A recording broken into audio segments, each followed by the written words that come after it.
Cooking is not just about frying or boiling. Around the world, chefs use unique techniques to improve taste, texture, and presentation. Techniques like sous vide involve cooking food in sealed bags inside temperature-controlled water to keep meat juicy and perfectly cooked. Spherification is a modern science-based cooking method where liquids are turned into small gel balls that burst in the mouth. Confit cooking is a slow cooking process where meat is cooked in its own fat to make it extremely tender. In Indian cooking, tempering, tadka, is used to release the aroma of spices by frying them in hot oil.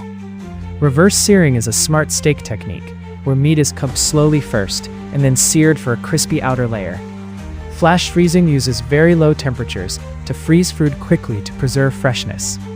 Brining helps meat stay juicy by soaking it in salt water before cooking.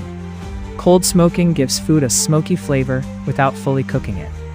Chinese restaurants often use velveting, coating meat with egg white and corn flour to make it soft and silky. Finally, bain-marie or water bath cooking is used for delicate dishes like custards to prevent burning and ensure even cooking. Learning these techniques can turn simple cooking into professional-level cooking and can greatly improve food quality.